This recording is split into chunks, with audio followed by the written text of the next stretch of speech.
When you have Litematica in your mods folder, it automatically gets added. Obviously, it should, unless Minecraft crashes on you or you have conflicting mods. But it works with practically every mod I've ever played with, and I've played with quite a lot recently. When you're in the game, you press the letter M as in mom, and it loads this up. When you want to look at a schematic that you have already made / you have already downloaded from someone, then you want to look at load schematics, and it'll be all in here. And it saves a lot. They're actually really easy to download and add. You just have to find the folder in your, like when you go into your Minecraft mods, and then it'll have a separate folder that says schematics, and you can just put it straight in there. And then when you find one that you want to find the materials for, like for me, I want to do the laundromat here, material list, and it'll show you everything you need. If it's in your inventory or in a shulker box in your inventory or in an ender chest in your inventory, it'll count towards the total here. I just usually don't care. And you can tell it to ignore certain things, but it pops back every time you come back into this menu, I've noticed, and I don't know how to keep that mandatory. So there's that. And this is gonna be, again, just the bare minimum of things. Please don't ask too many details, because I don't know the details that well. So this is all the stuff I'm gonna need to get, and I'll get to it in a second. Back to the main menu here. I don't know what the task manager does. Nothing there. Oh, it probably just shows you things it's saving or whatever, because you can also get the Litematica printer mod, which will just automatically build something for you, but I don't use that at all. So there's that. Configuration menu is very helpful. If you ever have conflicting hotkeys with other mods, make sure you come in here to move around Litematica. Obviously, other mods will have different ways to do it for them, but Litematica can be changed through here, and I do that all the time. Colors, if you want to change colors because of whatever, maybe you're colorblind, you can come through here and change the colors for different things. Visuals, definitely go in here. When you first get the mod, it'll give you a red block for every block that's incorrect. Now that's fine, but it also does that for air and water blocks. So let's say you're building an underwater build above ground and there's no water, it's going to do every single block that should have had water an error message and be bright red. So you can come into here, and where is it? It's one of these. Schematic overlay, blocks, rendering, true, false. Ignore existing fluids. If enabled, then any fluid blocks are ignored. So this would work if you're working underwater, you know, because if you had a schematic in the air and you go underwater, then you turn this to true and it'll ignore the water, basically.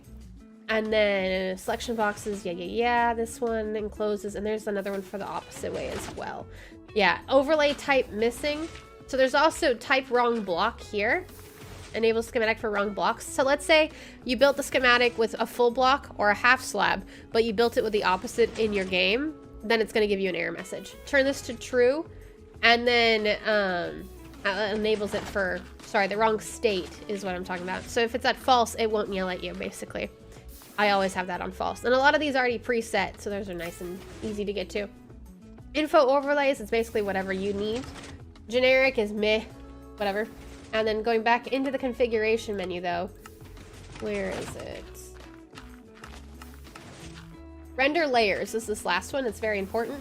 If you're gonna build the whole thing, like if you want, you can do all layers. Single layer is the easiest when you're building bigger builds. So you start wherever you'd like, and then you hit your page up or your page down key or whatever hotkey you set it to cycle through your layers and keep going.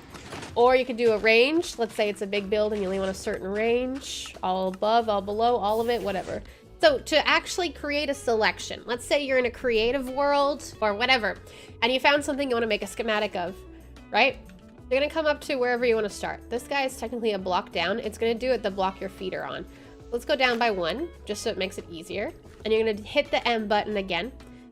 Make sure you're in selection mode normal, because that's how I prefer it. There is a simple mode where you can use a stick, but I never have a stick on me half the time. I just do normal. So you want to do area selection, browser. Then you're going to do, ignore this. This is from when I made this in the other world. So you're going to do new selection, and you give it a name. So let's just say farm, and configure. And then it's going to show you all this. And when you click save schematic, it'll actually save it to your PC so that you can load it otherwise. But you don't want to do that until you're done making the box around it. So farm, click configure or rename if you need to rename it. Corner 1 is automatically wherever you're standing, and you can move it to wherever you want to stand. Now for corner 2, I'm going to move to where I want corner 2 to be. Hello? You could also enter in the coordinates like that, as you could see, but that's a little more difficult. If you're in creative mode, it's a lot easier to do this. So let's go back to area selector, configure farm, corner 2, move to player. So now we have 2 corners on both sides, but it only covers where I was standing because I'm not in creative mode, so I wasn't flying and I didn't pillar up. You could have pillared up if you wanted to, but I didn't want to. And as you can see, we need 2 more levels to go up, basically. So we're gonna go ahead and just mess with the actual coordinates in here. So it's at 71Y, we want it to go up to 73, and you'll see it go up like that if you have enough view basically going on. And then you could also trim it back on certain ways to get it closer or farther away, depending on what you're doing. And you can also, I think, rotate it too, things like that, configure. Actually, you can't rotate it. You can rotate it when you place it though. And then when you're ready, like I said, hit save and it'll save it for you and it'll be in your list. And there you go. And you can delete it anytime from the list whenever you want, but that's up to you. And then for actually placing it, as we have here, it's very difficult to place some builds depending on how you made the schematic type of thing. Like whatever corner you were standing in, it's hard to translate. Like, oh, if I was facing this way looking at it, then it'll spawn. It's annoying. Bottom line is, I always think now, just place it. Oh, there's a hole. I don't like that. Just place it and then mess with it later in the configuration settings to make life easier. So I placed this guy. He was facing the totally wrong direction. Let's see. Laundromat right here. Configure. And we go into this. Currently, I did rotate it because if it was normal when I placed it, it's totally in the wrong way. So of course the rotation helps, but you can also flip it so it's mirrored on the opposite side. So let's say we're rotated, this is how I want it to be, but we can mirror it and it'll jump different side to side. So we have it go to the left, then we have it go to the front, and then we have it back. And of course you can keep rotating it.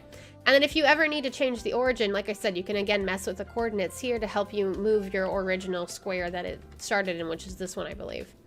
But yeah, aside from that, like there's other details you could get into to make it a bit more intuitive, however you want to use, but really that's just the bare minimum of Litematica. And you're welcome for this crash course. Leave a like if you like Litematica and crash courses.